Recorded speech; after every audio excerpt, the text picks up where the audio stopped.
बदलाव बच्चों, आज का अपना पॉइंट है शीत युद्ध और भारत। शीत युद्ध और भारत। देखो आपके गुट निरपेक्ष आंदोलन का सदस्य देश था, संस्थापक देश था भारत, और इस स्तर पर भारत ने दो प्रकार की भूमिकाएं निभाई। गुट निरपेक्ष आंदोलन का संस्थापक होने के नाते भारत ने शीत युद्ध के दौरान दो स्तरों पर अपनी भूमिका निभाई। पहली भूमिका तो ये कि किसी भी गुट में शामिल न होना, अर्थात भारत ने दोनों महाशक्तियों के खेमेबंदी से अपने को अलग रखा। दूसरी बात, जो नव स्वतंत्र देश आ रहे थे, जो देश स्वतंत्र हो रहे थे, उन स्वतंत्र देशों को आपके किसी गुट में जाने से रोकने का कार्य किया। अर्थात नव स्वतंत्र देश अगर किसी गुट में शामिल हो रहे थे तो उनका पुरजोर उन्होंने विरोध किया। उन्होंने इस बात पर जोर दिया कि नव स्वतंत्र देशों को किसी भी गुट में सम्मिलित नहीं होना चाहिए, और गुट में सम्मिलित न होकर के गुटबाजी की जो जड़ें हैं उनको ढीला करना चाहिए। इस बात पर भी जो है भारत ने जोर दिया। भारत की नीति देखो आपकी नकारात्मक नहीं थी और न ही जय निष्क्रियता की थी। पंडित जवाहरलाल नेहरू ने कहा था कि हमारी नीति पलायनता की नहीं है, पलायनवाद की नहीं है कि हम पलायन कर जाएं, अर्थात हम जो है आपके निष्क्रिय हो गए, ऐसी हमारी नीति नहीं है।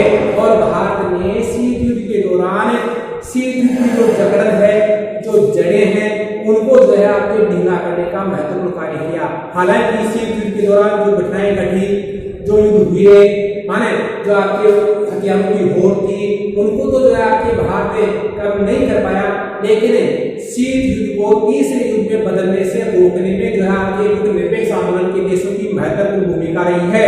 और इस युद्ध को, शीत युद्ध को जो है आपके ढीला करने या कमजोर करने का कार्य भी इन देशों ने किया है। और इसके लिए गुट निरपेक्ष आंदोलन के देशों के साथ साथ स्वयं भारत ने भी अपने राजनयिकों और अपने राजनेताओं का उपयोग जो आपके ज्यादातर समय जो आपके शीत युद्ध के जो गुट थे, चाहे आपके उनसे संबंधित देशों के गुट हो, प्रतिद्वंदी हो, इन प्रतिद्वंदियों के मध्य युद्ध हुआ या जो किसी प्रकार के टकराव हुए, तो उन टकरावों को दूर करने के लिए संवाद की स्थिति कायम करने का कार्य हमारे राजनेताओं ने, हमारे राजनयिकों ने किया। इस समय हमारे राजनेता और राजनयिक जो आपके शीत युद्ध के दौरान होने वाले युद्धों और टकरावों को दूर करने के लिए मध्यस्थता और संवाद की भूमिका निभा रहे थे, और यही कार्य गुट निरपेक्ष आंदोलन के अन्य देश भी कर रहे थे। इस प्रकार गुट निरपेक्ष आंदोलन के देशों ने आपके खेमाबंदी को ढीला करने, कमजोर करने और शीत युद्ध की जकड़न जो थी उसको कम करने का कार्य किया। अब देखो आपके कुछ लोगों का ये मानना है कि भारत ने जो आपके गुट निरपेक्षता का जो आपके आदर्श है, उस आदर्श को अपनाया तो सही, गुट निरपेक्षता के आदर्श को अपनाया तो सही, लेकिन इसका उपयोग उसने अपने आर्थिक हितों के लिए किया। किसके लिए किया? उसने अपने आर्थिक हितों को या अपने स्वयं के हितों को पूरा करने के लिए उसने किया। वास्तव में गुट निरपेक्षता के आदर्श का उपयोग भारत ने जो आपके विश्व शांति के लिए नहीं किया, बल्कि किसके लिए किया? अपने हितों को साधने के लिए किया।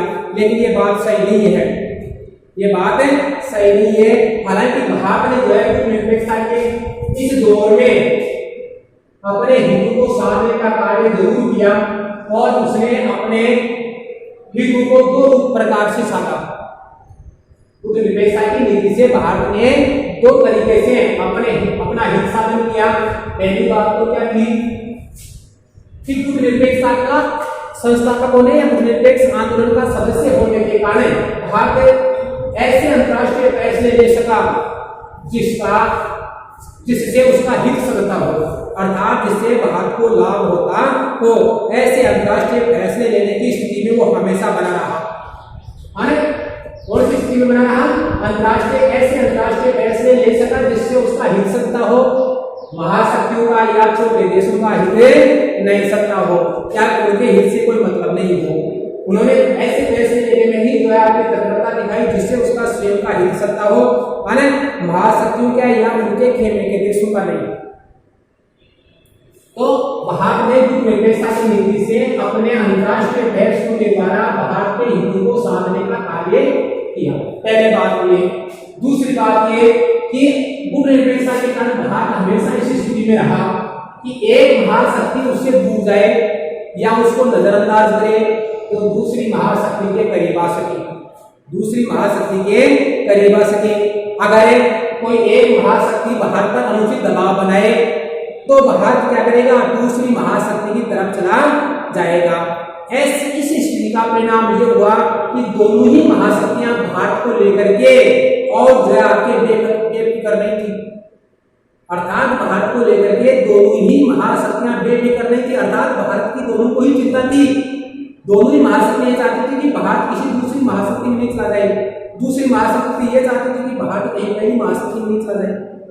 जैसे उदाहरण के तौर पर कि भारत इस स्थिति में रहा कि महाशक्तियां उसे दूर जाए, जैसे अमेरिका दूर जा रही है, अमेरिका भारत से अलगाव कर रही है या भारत से अलग हो रही है या भारत के साथ कोई संबंध नहीं चाहता है या नहीं बना रहा है, तो भारत क्या करेगा, सोवियत संघ के साथ संबंध बनाना चाहेगा या सोवियत संघ की ओर झुकेगा। इससे अमेरिका को भय होता है कि भारत सोवियत संघ में मिल जाएगा तो इसका मतलब है सोवियत गुट की शक्ति बढ़े जाएगी। तो अमेरिका नहीं चाहता था कि भारत सोवियत गुट में मिले।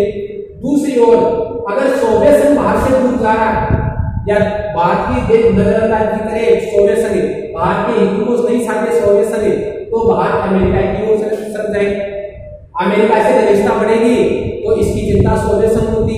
सोवियत संघ चाहता था कि भारत अमेरिका की ओर नहीं जाए, अमेरिका से मित्रता नहीं करे, क्योंकि सोवियत संघ को पता था कि भारत अमेरिका की ओर मिल जाएगा तो अमेरिका की शक्ति बढ़ जाएगी। तो सोवियत संघ नहीं चाहता था कि भारत उससे दूर जाए, इसलिए दोनों महाशक्तियां भारत से जो आपके बराबर रिश्ते बनाए रखना चाहती थी। दोनों चाहती थी कि भारत जो आपके उनसे संबंध रखे, इसलिए कोई भी महाशक्ति शीत युद्ध के दौरान भारत पर दोष नहीं जमा सकी। तो इस प्रकार भारत ने जो है अपने हित का साधन शीत युद्ध के दौर में किया। अब जो आपके कई जो विचारक है उन विचारकों ने भारत की गुटनिरपेक्षता की नीति की आलोचना भी की है। भारत ने गुटनिरपेक्षता की नीति अपनाई और गुटनिरपेक्षता की नीति का समर्थन किया, गुटनिरपेक्षता का संस्थापक भी बना।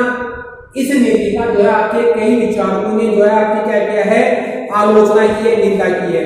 और ऐसी आलोचनाएं दो आधारों पर की गई है। एक आलोचना का जो आधार है आलोचक है, आलोचकों का यह कहना है कि भारत की गुटनिरपेक्षता सिद्धांतहीन है, अर्थात भारत ने किसी सिद्धांत का पालन नहीं किया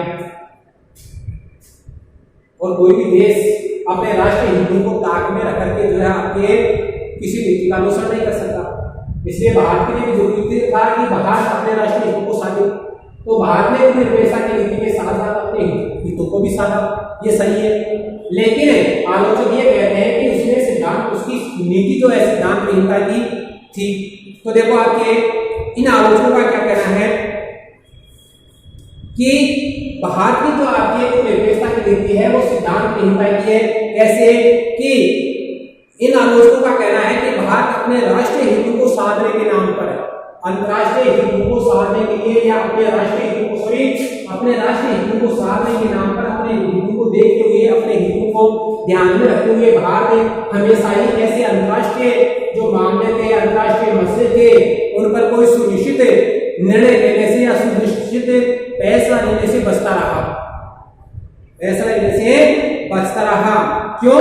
क्योंकि अगर हम अंतर्राष्ट्रीय महत्वपूर्ण मामलों पर अगर भारत कोई निश्चित फैसला लेता है, पक्ष लेता है, तो उससे भारत के राष्ट्रीय हितों को नुकसान पहुंचता है। तो ऐसे मुद्दों से या ऐसे फैसलों से भारत बचा, और हर देश जो है अपने राष्ट्रीय हितों को ध्यान में रखता है तो वो बचना चाहेगा। तो भारत ने भी ऐसा किया, तो ये अनुचित नहीं था।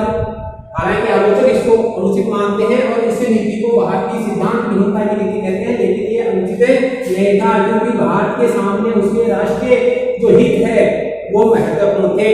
इसलिए हितों को साधने के लिए अगर कभी कभार उसे महत्वपूर्ण निर्णयों पर या महत्वपूर्ण मुद्दों पर या महत्वपूर्ण मसलों पर जो है आपके पैसा लेने की आवश्यकता पड़ी, तो उसने अपने राष्ट्रीय हितों को ध्यान में रखते हुए जो आपके निर्णयों से या उन फैसलों को लेने से बचाओ। दूसरी बात, आलोचकों का कहना है कि भारत के व्यवहार में अस्थिरता रही। कब है? शीत युद्ध के दौरान भारत के व्यवहार में अस्थिरता रही, स्थिरता नहीं रही। क्यों रही है स्थिरता? आलोचकों का कहना है कि भारत की स्थिति शीत युद्ध के दौरान हमेशा ही विरोधाभासी रही। ऐसे ही विरोधाभासी। आलोचक कहते हैं कि जो भारत में नव स्वतंत्र देशों को महाशक्तियों के गुट में जाने से उनकी आलोचना करता था, उनको रोकता था, और भारत ने ऐसा किया भी। भारत कोई भी नया स्वतंत्र देश होकर के आया और वो किसी गुट में जाने की इच्छा रखी या गुट में सम्मिलित होना चाहा, तो भारत ने उसका विरोध किया और भारत ने उसको कहा कि आप किसी भी गुट में सम्मिलित नहीं हो, आपको नेतृत्व में रहना है, निरपेक्षता में रहना है, आपको दोनों गुटों से अलग रहना, स्वतंत्र रहना है। इस बात का समर्थन किया। माने तो आलोचक भी ये कहते हैं कि जो है भारत ने क्या किया, नव स्वतंत्र देश अगर किसी गुट में सम्मिलित होता है तो उसकी आलोचना की भारत ने, और ऐसी आलोचना करने वाला भारत स्वयं है, जो आपके 1971 में, कब है 1971 में, जो आपके क्या करता है, सोवियत रूस के साथ, सोवियत संघ के साथ, सोवियत संघ के साथ आपके संधि करता है, सुरक्षा संधि करता है। तो सोवियत संघ के साथ उसने संधि की और इस प्रकार संधि करके वो क्या हो गया, आपके सोवियत खेमे में मिल गया। ये कहना है आलोचकों का। तो देखो भारत का क्या पक्ष है इसके बारे में। भारत का कहना है कि भारत ने हमेशा ही जो आपके गुट निरपेक्षता का पालन किया है और गुटों में, किसी गुट में सम्मिलित होने वाले देशों का विरोध भी किया है। यहाँ पर जो आपके 1971 में सोवियत संघ के साथ जो आपकी संधि की गई, उस संधि के का कारण जो है आपके भारत और पाकिस्तान का जो विवाद था, बांग्लादेश का विवाद, जिसमें भारत और पाकिस्तान के बीच में युद्ध हुआ था, तो इस विवाद के कारण उसे सैनिक शिक्षा और सैनिक साजो सामान की और देश की शिक्षा की आवश्यकता थी, और इस शिक्षा को ध्यान में रखते हुए भारत को जो है आपने क्या करना पड़ा, सोवियत संघ के साथ संधि करनी पड़ी।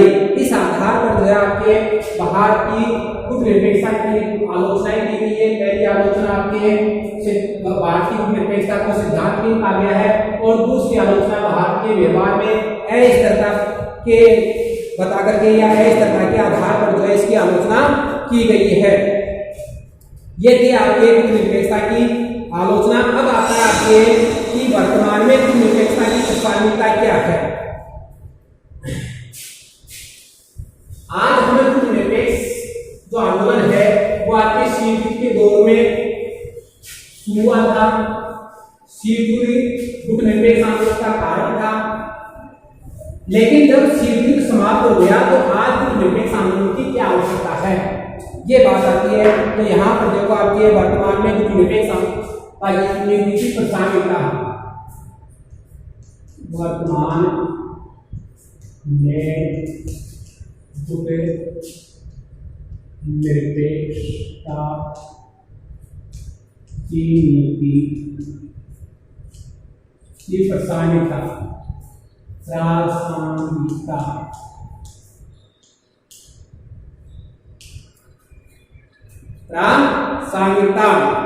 संहिता है, प्रासंगिकता है, प्रासंगिकता है उपयोगिता, सही है, प्रासंगिकता उपयोगिता, उपयोगिता या उपयोगी, है कि भारत जो गुट निरपेक्ष आंदोलन वर्तमान में क्यों उपयोगी है। तो देखो आपके यहाँ पर देखो आपके पहली बात तो ये कि गुट निरपेक्षता के आधार पर जो आपके गुट निरपेक्ष आंदोलन के जो देश है वो अपना आर्थिक विकास कर सकते हैं, आर्थिक मुद्दों पर आपसे सहयोग प्राप्त कर सकते हैं। तो विकास की जो आपकी नीति है उस नीति की प्रासंगिकता के कारण जो है आपके गुट निरपेक्ष आंदोलन है आपके प्रासंगिक है। तो पहला रहेगा आपके विकास की नीति के कारण प्रासंगिक, विकास की नीति के कारण ये प्रासंगिकता है इसकी आज भी। अर्थात कहने का मतलब यह है विकास की नीति का मतलब ये हुआ कि आज भी जो है आपके इन देशों का काफी विकास होना बाकी है। इन देशों में आज भी बेरोजगारी है, गरीबी है, अशिक्षा है।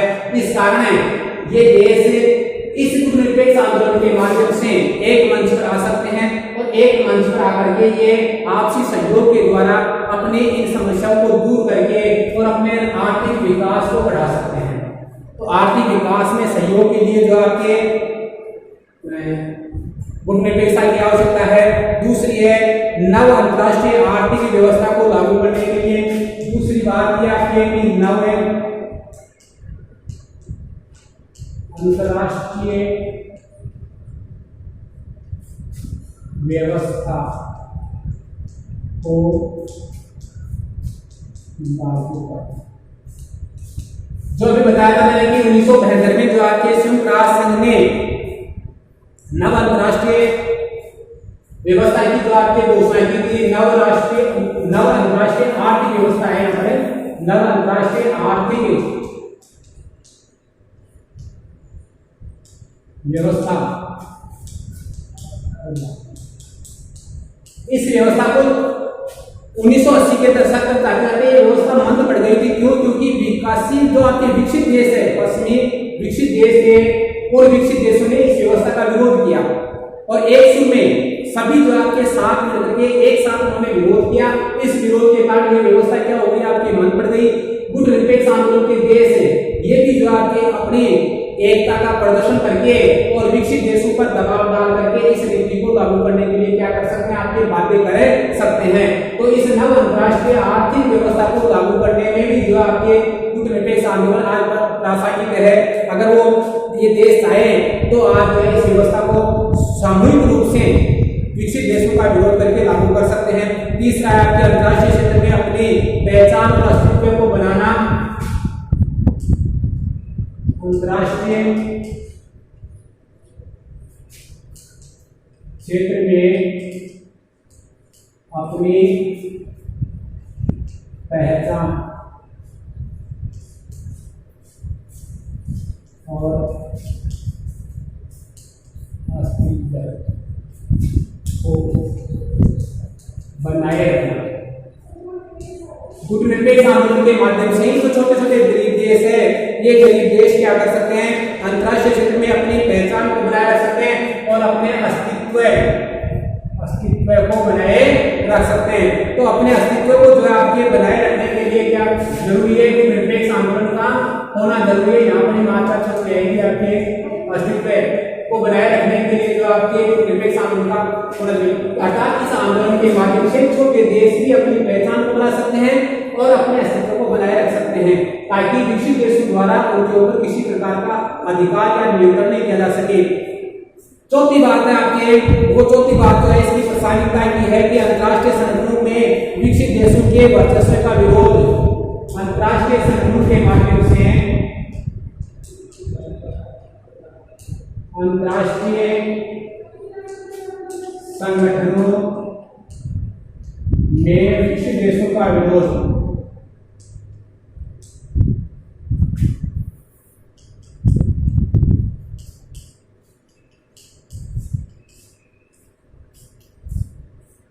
गुटनिरपेक्ष आंदोलन के जो देश है वो जो है आपके विकसित देशों में जो जितने भी अंतरराष्ट्रीय संगठन है उनमें विकसित देशों की महत्वपूर्ण भूमिका है। चाहे संयुक्त राष्ट्र संघ हो, चाहे आपके विश्व बैंक हो, चाहे अंतरराष्ट्रीय मुद्रा कोष हो, चाहे विश्व व्यापार संगठन हो, आदि में जो आपके विकसित देश है उन विकसित देशों का वर्चस्व है। विकसित देशों का वर्चस्व है, यहाँ पर विकसित देशों के वर्चस्व है, वर्चस्व का विरोध। वर्चस्व का विरोध, वर्चस्व ही बोलबाला उन्हीं देशों की चलती है। वो देश चाहे वैसा ही इन संगठनों का संचालन करते हैं। तो गुटनिरपेक्ष आंदोलन के माध्यम से सभी आपके ये तीसरी दुनिया के देश है तो क्या कर सकते हैं, इन विकसित देशों के वर्चस्व को चुनौती दे सकते हैं। वो इन विकसित देशों का विरोध कर सकते हैं और अंतरराष्ट्रीय जो संस्थान है, संगठन है, उनमें ये देश क्या कर सकते हैं, अपनी महत्वपूर्ण भूमिका निभा सकते हैं। चौथा आपके इसके बाद में गरीब देशों के आर्थिक शोषण के विरुद्ध एकजुटता। गरीब देशों के आर्थिक शोषण के विरुद्ध एकजुटता। देखो आगे आपने पीछे पढ़ा था आपने कि गरीब देशों के जो प्राकृतिक संसाधन है उनका दोहन विकसित देशों द्वारा किया जा रहा है और इसलिए नव अंतरराष्ट्रीय आर्थिक व्यवस्था में ये कहा गया था कि गरीब देशों का अपने संसाधनों पर स्वयं का नियंत्रण होगा, उनका उपयोग वो स्वयं करेंगे।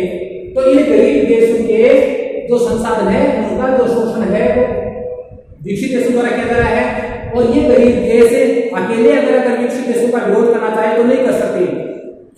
इसलिए निरपेक्ष आंदोलन के संयुक्त देशों में या निरपेक्ष आंदोलन के देशों द्वारा संयुक्त रूप से एकजुट होकर के विकसित देशों का क्या किया जा सकता है कि शोषण के विरुद्ध विरोध किया जा सकता है, और इस प्रकार इन देशों को जो है गरीब देशों को शोषण से बचाया जा सकता है।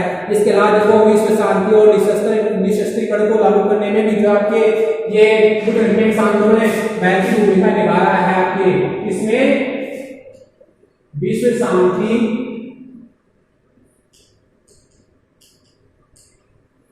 और निशस्त्रीकरण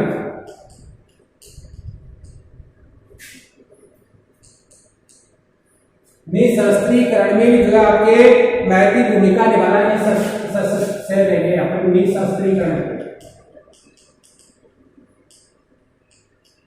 निशस्त्रीकरण का मतलब क्या? हथियारों की होड़ को समाप्त करना, हथियारों का जो निर्माण हो रहा है उसको कम करना, हथियारों को जितना हो सके मानव हानि पहुंचाने वाले या विशाल हानि पहुंचाने वाले जो आणविक हथियार है उस हथियारों को कम करवाने के लिए भी जो आपके ये निरपेक्ष आंदोलन के देश में महत्वपूर्ण भूमिका निभाई है।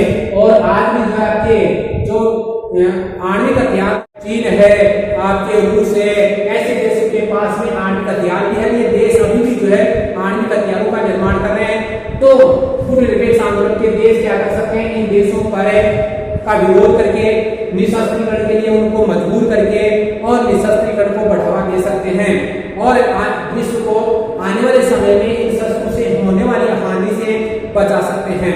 तो ये जो है आपके वर्तमान में निरपेक्ष आंदोलन की प्रासंगिकता है। आपसे प्रश्न पूछा जा सकता है कि शीत युद्ध समाप्त होने के बाद निरपेक्ष आंदोलन की क्या प्रासंगिकता है।